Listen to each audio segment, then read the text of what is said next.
di D3 Kibiran Malang kelas 1A. Di sini saya akan menjelaskan siklus menstruasi. Baik, sebelumnya di sini saya akan menjelaskan tentang anatomi fisiologi reproduksi wanita. Yang pertama yaitu ada ovarium. Di sini tempat penghasil sel telur. Lalu yang kedua ada tuba fallopi atau oviduk. Di sini tempat bertemunya antara sperma dan sel telur saat terjadi pembuahan. Lalu yang di sini yaitu vagina. Lalu di tempat yang sempit ini adalah mulut rahim. Lalu di sini yang lebar ini adalah rahim. Disinilah tempat bayi bertumbuh saat ibu mengandung. Setelah itu di sini ada dinding rahim. Dinding rahim ini akan luluh ketika fase menstruasi. Baik, selanjutnya saya akan menjelaskan tentang siklus menstruasi. Sebelumnya menstruasi atau haid biasa disebut juga sebagai datang bulan. Wanita akan mengalami pertumbuhan dan perkembangan, dan ketika mencapai masa pubertas akan mengalami menstruasi uterus. Pada organ reproduksi wanita akan berkembang ketika hamil dengan menebalnya dinding rahim. Jika tidak terjadi kehamilan, maka dinding rahim akan meluruh. Itulah yang disebut sebagai menstruasi. Darah menstruasi ini akan mengalir keluar terus-menerus pada vagina. Proses menstruasi ini terjadi sekitar 7-8 hari. Setelah proses menstruasi selesai, pada hari ke-10 sel telur terbentuk kembali di dalam ovarium. Sel telur ini sangatlah kecil, dan pada hari ke-14 terjadi proses ovulasi yaitu pelepasan sel. Telur akan menuju tuba fallopi. Sel telur ini bergerak menuju uterus bersama dengan ovulasi. Dinding rahim juga mengalami penebalan pada hari ke-28. Jika pada hari ke-28 tidak terjadi pembuahan oleh sperma, maka dinding rahim akan meluruh kembali bersama dengan sel telur dan terjadilah menstruasi. Selanjutnya siklus menstruasi. Siklus menstruasi ini terdiri dari 4 fase, yaitu ada fase menstruasi, fase folikuler, fase ovulasi, dan fase luteal. Yang pertama terdapat fase menstruasi. Fase ini dimulai ketika sel telur tidak dibuahi sehingga terjadi peluruhan atau menstruasi sehingga keluarlah darah melalui vagina. Menstruasi ini menyebabkan kadar hormon estrogen dan progesteron wanita mengalami penurunan. Fase ini terjadi pada hari pertama sampai dengan hari kelima, bisa juga sampai 7 atau 8 hari berikutnya. Setelah itu fase folikuler. Fase ini disebut juga sebagai fase praovulasi atau fase proliferasi. Fase ini dimulai pada hari pertama haid dan berakhir ketika ovulasi. Pada awalnya hipotalamus mengirimkan sinyal negara pituitari untuk melepaskan hormon perangsang folikel atau ada folikel yang matang, dapat memicu lonjakan estrogen untuk menebalkan lapisan rahim sehingga tercipta lingkungan yang kaya nutrisi bagi embrio. Tumbuh fase folikel ini rata-rata berlangsung pada hari ke-6 sampai dengan hari ke-14. Sebelumnya yang perlu kita ketahui bahwa kelenjar pituitari memiliki fungsi yang sangat penting dan disebut sebagai master of glands atau kelenjar pengendali.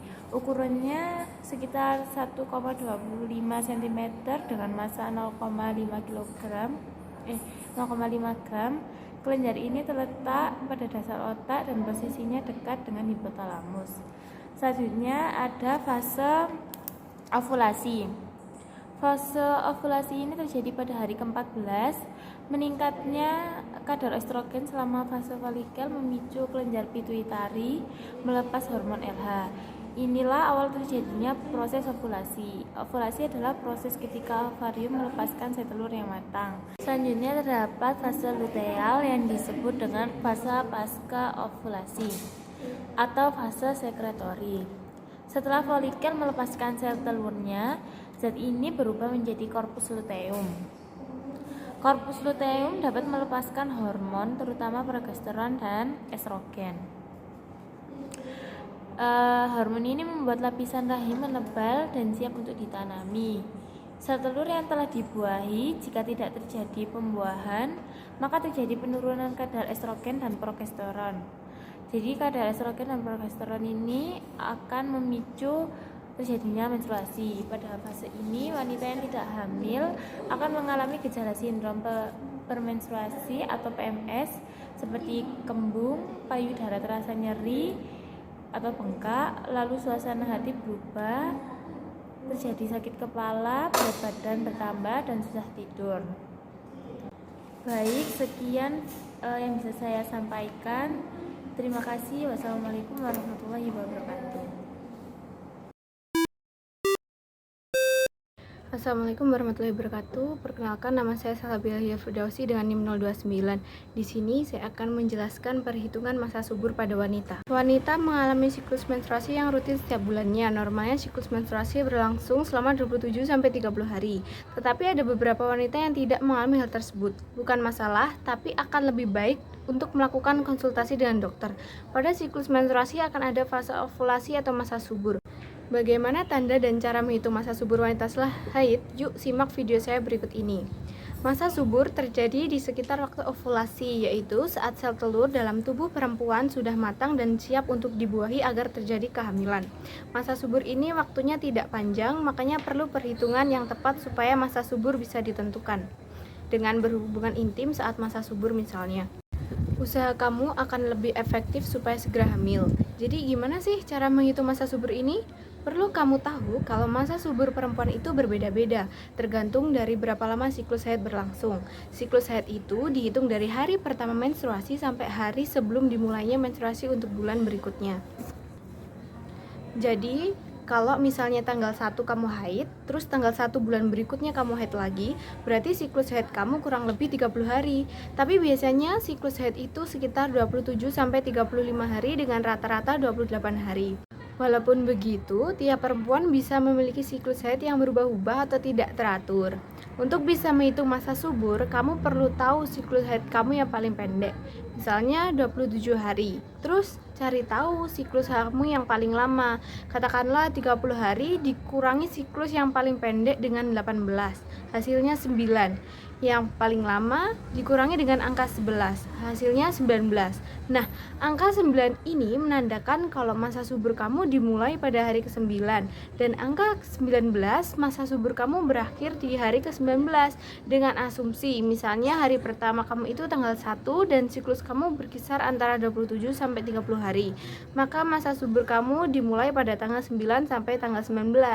Kalau kamu misalnya ngerasa ribet banget harus ngitung siklus aja sampai nyoret-nyoret kalender, kamu sebenarnya juga bisa kok manfaatin teknologi. Zaman sekarang ini kan udah banyak nih aplikasi di smartphone atau di website internet yang bisa bantu kamu untuk menghitung masa subur.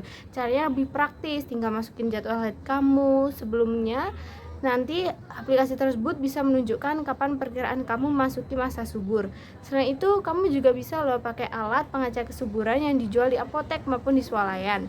Selain dihitung masa subur pada perempuan, juga bisa kamu kenali kok dari beberapa tanda yang terjadi pada tubuhmu. Misalnya meningkatnya jumlah lendir yang keluar dari organ intim. Terus kamu juga bisa merasakan nyeri di area perut bagian bawah. Kamu juga bisa merasa lebih bergairah secara seksual, dan ada juga nih yang merasa sedikit demam atau suhu tubuhnya sedikit meningkat.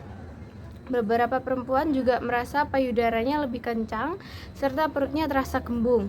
Kalau udah masuk masa subur, itulah saat yang tepat untuk rutin berhubungan intim dengan pasangan supaya meningkatkan kemungkinan terjadinya kehamilan. Terus gimana nih buat perempuan yang siklus haidnya tidak teratur? Memang sih lebih sulit menentukan masa subur untuk perempuan yang siklus haidnya berubah-ubah. Tapi jangan kecewa dulu, kamu masih bisa kok berusaha untuk cepat hamil.